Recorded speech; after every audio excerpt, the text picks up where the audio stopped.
With us now is Doreen Colombo, and she is with Gold Medal Gymnastics. Welcome to the show, Doreen. How are you? Hi, Donna. Thank you for having me. How are you? Good. We've met in the 3D world before. We have mutual friends in common. You're a very philanthropic, kind person. But I most loved a recent conversation we had. I was at a diner. We had a long phone conversation, and you walked me through all the special things that your company has been doing during COVID to keep your gymnasts mentally safe, sound, and well from the inside of their hearts, right? Yes. So let's talk about that. Let's talk first.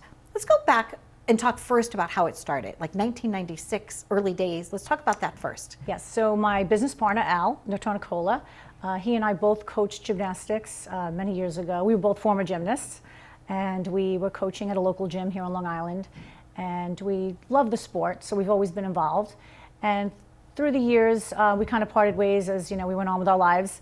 He continued to teach gymnastics and eventually bought a location, Gold Medal Gymnastics, the original one, which actually was around since 1973. And he took that little location and grew it into a very big, lucrative business, and he was doing very well. So for years I would stay in touch with him, and I got married, and I had my daughter, Madison, who's 21 now, and she was a little toddler at the time, and I was looking for a gymnastics school for her locally, and there were not too many, to choose from, and they weren't really exciting. So I said, you know what? When I go back to work, because I was staying at home that time as a stay-at-home mom, I said, I think I would like to probably get into the gymnastics business and become an owner, an entrepreneur. And I said, I think Al would be a good partner. So I reached out to Al, and this is probably in the early 2000s. Okay. And we talked, and he said he was interested. So we researched and found a location, which was out near me, which was the Center H location, which was our first gym that we did together. And we opened up Center H Gold Medal Gymnastics in 2004. It was an Olympic year, which is something that we thought was a good idea, opening up a new gym. Right, and then every 4 years you would open up another location with another Olympian. We did. We said, let's open up on an Olympic year, and we would have an Olympian come in and do our grand opening. First year we had Dominique Moceanu, we had Carly Patterson, Nastia Lukin, so all the big gold medal winners of the Olympics. And it was a very exciting time. Every time, we would venture to a new location. And, the rest is history. We're 6 locations now, and expanding and growing. We also have a franchise company that was just started right before COVID. So we're hoping that'll pick up again, and we'll return to some sort of normal as far as the business plan. But we're doing really well. Thanks. And what steps did you take along the way this year to help you pivot, and take care of all your gymnasts? Because they're used to being together. They're like a really tight-knit group. Oh, absolutely. Yeah, the gymnast, because it's a team sport and an individual sport at the same time, it's unique in the sense that the camaraderie and the family unit that is created there from the day-to-day training. These gymnasts are in the gym anywhere from 5 to 6 days a week, 4 hours a day. They become family. They're spending the weekends together. They're celebrating birthdays and sleepovers and milestones. So it's really a big part of their lives, and it becomes a family for sure. So as a business owner, what steps did you take to ensure that same camaraderie the best way that you could? As far as COVID goes, sure. With the kids coming back, when we first were in that lockdown, and we were closed for almost over 5 months, so those kids had like a shell shock of isolation from the gym and everything that they know. So we quickly had to become tech savvy with the Zoom and the virtual training. So we kind of tried to figure that out, and go with that for as long as we could to get the kids involved. But you can only do so much, on Zoom and virtual. Being on the actual equipment in the gym is a different story. But it was a way to get the kids to at least see each other and socialize, through Zoom. So that was kind of nice. But we've also since then, opened again for business.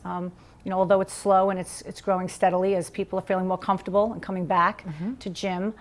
We have a lot of COVID protocol in place that we've worked on way before we reopened. Yeah. Just knowing that it was going to be there, and as soon as the doors open, you were ready to go again. Yeah, we were working hard. You also work with children that are differently abled.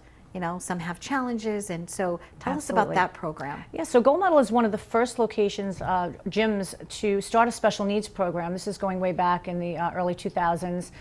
We had a lot of moms that would come in, and they had children with special needs, and they would say, there's nothing for us, there's nothing for our kids, we have nothing that we can get them involved in. And I said, that's ridiculous, let's start a class. And back then I got a couple of moms together, maybe it was like 4 or 6 moms that had some special needs children. I carved out a little space in the day, which was like midday when it was a little quieter in the gym and less kids and less noise.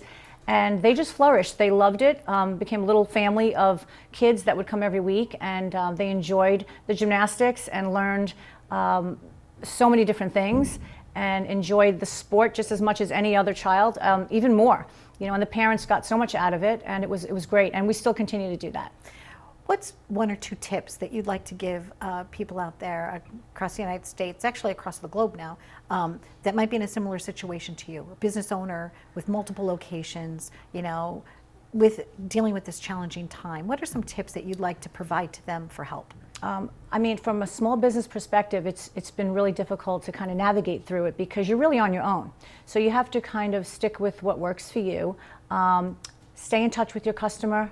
Whether it's via email, phone calls, the old school mailings to the home, whatever it is, to let them know that you're thinking of them, you're here, we're all in this together, we're going to get through it, and giving them hope that things will get back to normal at some point, and to make the best of what we have right now. So I think we've been doing a great job with that, with our classes, even though they're smaller groups, so more social distancing in the gym.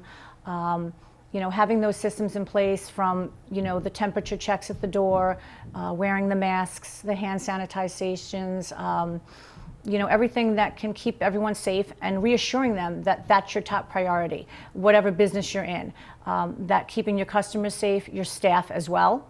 And we have a great team. My staff is incredible. I don't think we could do it without them. Gold Medal is really a group effort, and I have a tremendous management team, directors, from the highest level managers to the coaches.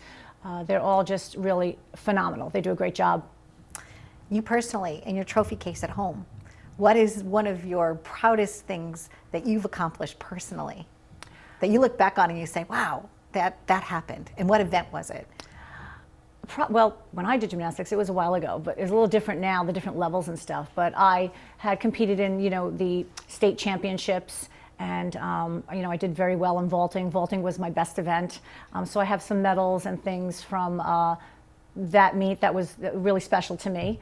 I also competed later on. When I retired from gymnastics, I did fitness and bodybuilding. I had a phase where I did that. So I also have a lot of trophies and medals from the Miss Fitness competitions back in the 90s. I did Miss Fitness USA out in the West Coast. So I did a lot of different things as far as, fitness and competing. So I think there's a combination of all of it. But I think I'm more proud in being a mom, raising my daughter, being an entrepreneur, kind of juggling both. But yeah, I think it's a little bit of everything. Yeah, just going as you grow, right? Exactly. New things that you're accomplishing. But congratulations on having your business and being able to be so passionate about it that I know that you're going to get through this, right? And onward and upward. Yeah, right? We are really, we're doing well. Our classes are, doing great from our recreational program. We have preschool programs. We start babies as young as 9 months. Lovely. 9 months old, you start in Gold Medal They're not Gymnastics. doing aerial back handsprings at that age, but they're with mommy, but they're having a ball, and mommy's glad to be out of the house as well. Great. And then we also have our ninja program, which is huge. That's something we brought into our business about 3 or 4 years ago, and it's changed the whole dynamic. It's a sport where, just like the American Ninja Warrior that you see on television, we have the same thing, all the ninja rigs and all the different obstacle courses. So that's another whole different animal where we'll have kids that would never have done gymnastics before, but they're coming in to do ninja, from the warped wall to all those exciting things that you see on TV. And they have competitions as well. So we have a real multiple of things to offer at Gold Medal. Excellent. And again, it's great staff. We have our lesson plans and directors and certified coaches. And we've always been one of the cleanest, if not the cleanest gyms. That's our reputation in the Northeast for keeping our gyms, super clean. Shiny gold. Right, exactly. Shiny gold. Shiny gold. And we intend to continue keeping everyone safe and keeping it fun. At the end of the day, the kids need to have fun. They need to get back to enjoying, the sport that they love, the things that they love, the friends that they want to be around. Well, Doreen, thank you very much for joining us today. And I'm sure I'm going to see you at the Big Daddy Golf Classic outing in Absolutely, Ohega. absolutely. But nice to see you again. That's a great event. Thank you so much, Donna, for having me. You're welcome. Thank you. Stay tuned for more. We've been living it up. And an aerial back handspring, no. But I could do a round off. All right, stay tuned for more. We've been having fun right here.